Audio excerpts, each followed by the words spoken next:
Hello everyone, नमस्कार, आदाब, सत श्री अकाल। क्या हाल चाल है आप सबके। Welcome to profit by India's new video.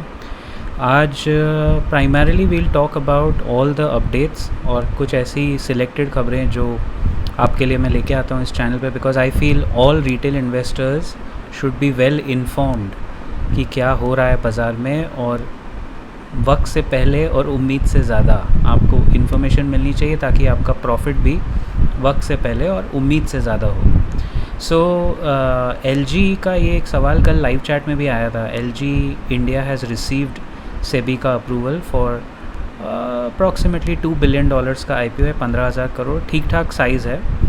But इसका सेंटेंस आप देख रहे हो, थर्ड लाइन देखिए, the issue which is an offer for sale will list on BSE and NSE। अब इसमें अगर पूरा OFS है तो ये रिटेलर्स के लिए बिल्कुल सही नहीं है, और मेरे को लग रहा है अभी देखना पड़ेगा इसका DRHP जब आएगा तो आपको बताऊंगा। बट पता नहीं, फ़र्स्ट व्यू थोड़ा डाइसी है मेरा पर्सनल।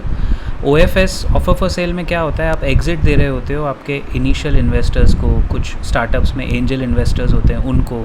LG तो एस्टैब्लिश कंपनी है, बट मेनली ये कैपिटल रेजिंग लग रहा है मुझे। और OFS है तो या कितना परसेंट OFS है वो पता लगाना पड़ेगा, तो देखते हैं। There is a lot that is not yet said, but it's a good thing कि IPOs जब आते हैं, देखिए प्राइमरी मार्केट जो हमारा है, जितना वो फल फूल के अच्छा होगा उतना सेकेंडरी लिस्टिंग्स को फ़ायदा ही होता है, उसमें कोई नुकसान तो है नहीं।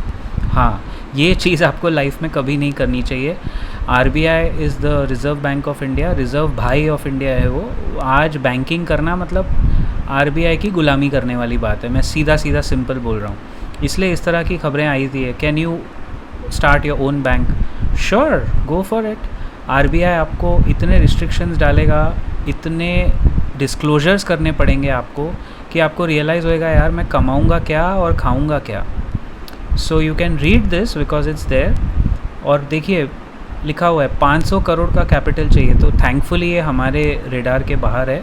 स्मॉल इन्वेस्टर्स 500 करोड़ का कैपिटल चाहिए, clean financial record, expertise in banking and RBI का ऑन टैप लाइसेंसिंग। वाह वाह, मतलब ये लोग बातें इतनी बड़ी और इतनी बेहूदगी के साथ करते हैं, and they make it's this news. Sometimes you feel कि ये क्यों आती है ऐसी खबरें, but see this is not easy से ज़्यादा, this is not profitable. It is not exactly profitable to run a bank. मैं बता रहा हूँ आपको, बड़े बैंक ही हैं जो ये काम कर सकते हैं, क्योंकि वो सालों साल से चल रहे हैं दोस्तों।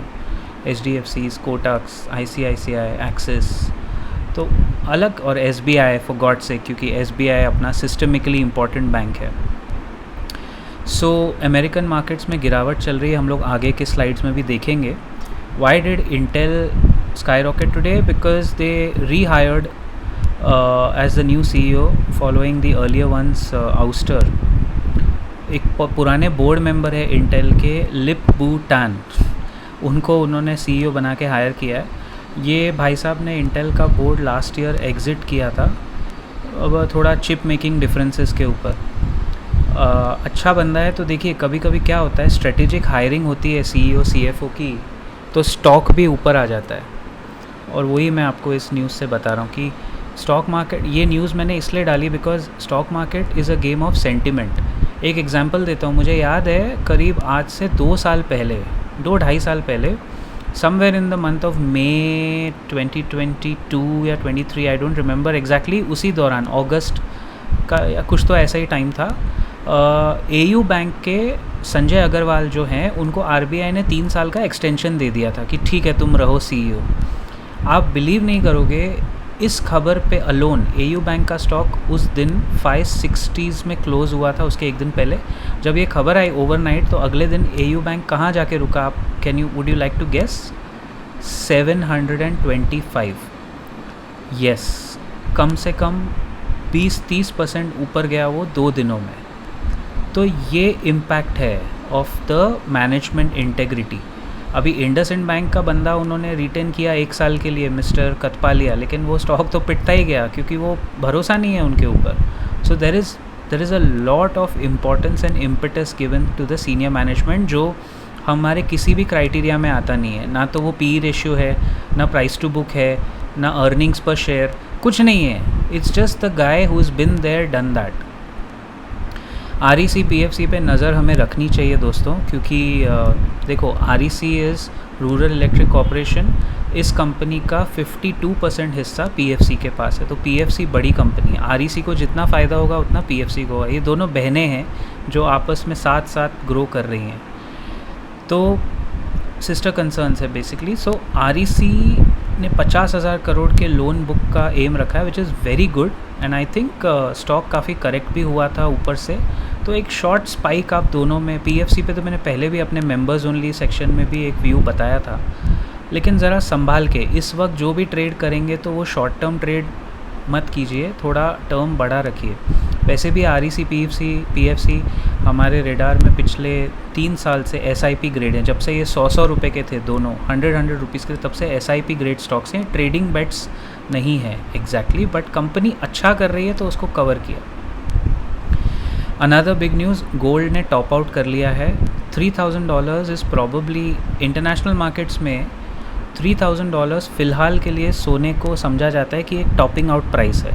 इंडिया में भी 90,000 रुपीज़ वो टॉप आउट प्राइस है। तो अभी के लिए सोने ने टारगेट पूरा कर दिया। कॉन्ग्रेचुलेशंस उन सब लोगों को जिन्होंने दिवाली के बाद 77,000 पे अगर सोना लिया होगा तो आपने कमाए पूरे 15%, 15% returns in 5 months। It's an excellent job, because आपका पैसा जल्दी कमा के आपको दे गया। 4 months 15% returns in 4 months is an above excellent, मतलब more then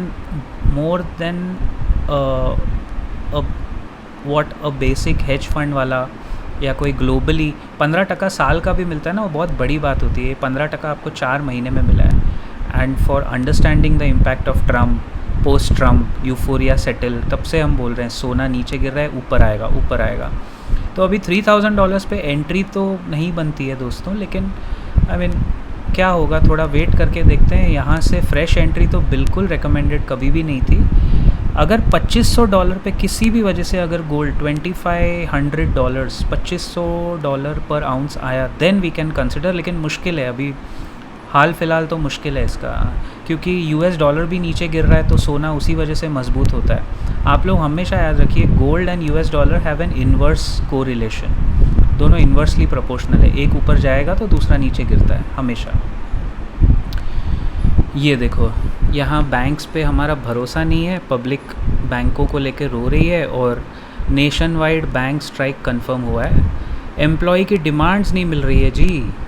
United Forum of Bank Unions UFBU will proceed with its 24-25 strike March 25, 2 दिन का लग रहा है। आज हम लोग हैं 15 तारीख पे, 15 मार्च।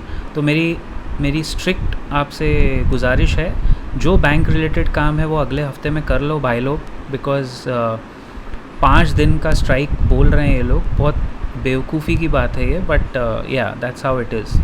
पहले मुझे लगता था ये सब इंडिया में ही होता है, लेकिन फिर मैंने देखा जर्मनी में, पोलैंड में, डेवलप मार्केट्स में भी ये फालतू चीज़ें, स्ट्राइक, हड़ताल आज भी जो 400 साल पहले होती थी हड़तालें, वो अभी भी होती है। पहले फैक्ट्रीज़ में होती थी वर्कर स्ट्राइक, अभी बैंकों में हो रही है, क्योंकि वाइट कॉलर हो गए ना हम लोग सब, हमारा सर्विस इकोनॉमी है। 5 डे वर्क वीक का कर रहे हैं, they are demanding a 5 day work week. Job security चाहिए, ग्रेचुइटी हायर चाहिए, बैंकिंग ऑपरेशंस का इम्पैक्ट नेशन वाइड होने वाला है।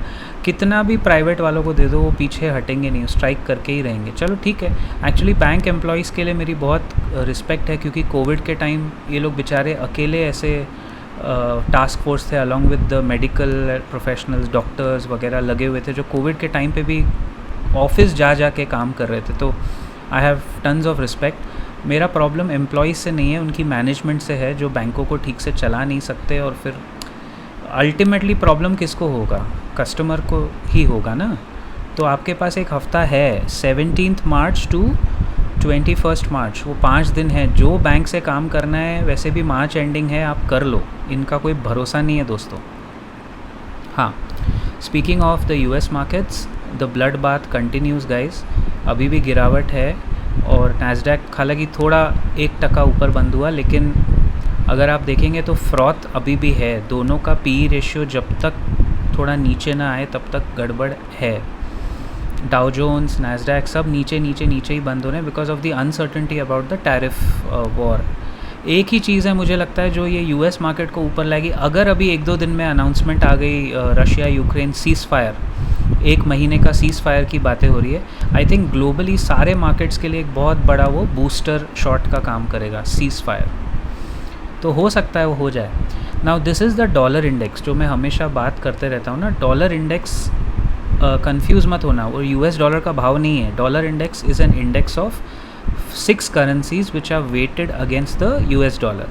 तो टेक्निकली अगर आप मेरा ये स्लाइड देख रहे हो, 13 जनवरी को डॉलर इंडेक्स 110 पे था। Can you see 109.96 is 110 approximately था। जितना तभी डॉलर एकदम चरम सीमा पे था, डॉलर वॉज स्ट्रॉन्गेस्ट। तो जितना यूएस डॉलर स्ट्रॉन्ग होता है उतना एफआईआईज इमर्जिंग मार्केट से बेच के भागते हैं, जो वो जनवरी से कर रहे हैं, फरवरी अक्टूबर से ही कर रहे हैं वो। और जितना ये डॉलर इंडेक्स नीचे गिरेगा, जो 110 वाला आज 103.74 पे आया, मार्क माई वर्ड्स, ये 95 पे अगर आया किसी भी वजह से, 95 is a very crucial level, ये इसको गिरने दो, गिर के अगर 95 पे आया तो हमने देखा है historically whenever the dollar index comes to 95, अपने FIIs भर भर के इंडिया में भाग के पैसा लगाते हैं। और उनके फेवरेट स्टॉक्स आपको पता है, FIIs आएंगे तो सबसे पहले लार्ज कैप्स में कूदेंगे, फिर मिड कैप्स और फिर स्मॉल कैप्स। लार्ज कैप में FII favourites are Reliance, HDFC bank, Infosys, to an extent AU bank and इसी तरह के स्टॉक्स बहुत सारे हैं उनके फेवरेट्स में। But RIL, HDFC and Infosys are the three favourites of FIIs traditionally. लेकिन ये डॉलर इंडेक्स पे नज़र रखो, इसको रोज़ गूगल सर्च करके ट्रैक करो। ये अगर 100 के नीचे भी गिरा तो बहुत बड़ा एक बूस्ट हो जाएगा। Coming back to Tata Motors, वही कहानी। Now they are planning to close the plant over some larger trend जो इलेक्ट्रिक व्हीकल में उनको दिख नहीं रहा है। तो JLR का एक प्लांट बंद होने की बातें हो रही है। मैं पहले ही कह रहा था, कल मैं एक बिज़नेस न्यूज़ चैनल सुबह जो देखता हूँ वो देख रहा था, उसमें एक भाई साहब आके बहुत चार्ट करके बोल रहे टाटा मोटर्स लेना चाहिए, 650 पे आ गया है, नीचे से रिकवरी हो रही है, चार्ट पे पैटर्न बना है। अबे क्या तुम्हारे चार्ट का पैटर्न बना है? कंपनी इधर फंडामेंटली स्ट्रगल कर रही है, इसीलिए मैं कभी चार्ट्स नहीं देखता दोस्तों। I don't look at charts, I look at price action, volume action, RSI levels, support levels, resistance levels and company का जो एक प्राइस, जो भाव भगवान 6 हम लोग क्यों बोलते हैं बाज़ार में, भाव भगवान 6 क्यों? क्योंकि वो प्राइस एक्शन अकेला आपको बहुत कुछ कह देगा। भाई 1200-1400 की चीज़ अगर 650 पे आई है और आप वकालत कर रहे हो बिज़नेस चैनल पे आके ले लो, वो तो बंदा लेके कब गया? थर्सडे मार्केट क्लोजिंग में टाटा मोटर बाय करके गया। आई मीन सो अब जब खुलेगा तो पता नहीं उसका क्या हाल होने वाला है। और ये लोग तो ऑप्शंस में डील करते हैं, तो अच्छा खासा ठुकेगा, वो बहुत बुरी तरह ठुक जाएगा उसका प्राइस। मैं पहले भी इस पे वीडियो बना चुका हूँ, आगे भी बनाऊँगा। ये स्टॉक की मैंने हिस्ट्री देखी है, ये 1 साल चलता है और 5-6 साल तड़पाता है, फिर 1 साल चलता है, फिर 5-6 साल तड़पाता है, फिर 1 साल चलता है, फिर 5-6 साल तड़पाएगा आपको। तो अगर आप इस तरह के टॉक्सिक रिलेशनशिप में रहना चाहते हो, then you stay invested in. आप अपने फाइनेंशियल एडवाइज़र से बात करो, वो आपको टाटा मोटर्स से थोड़ा कम परेशान करेंगे। That's all I can say. उन्हीं से पूछ के डिसीजन लीजिए।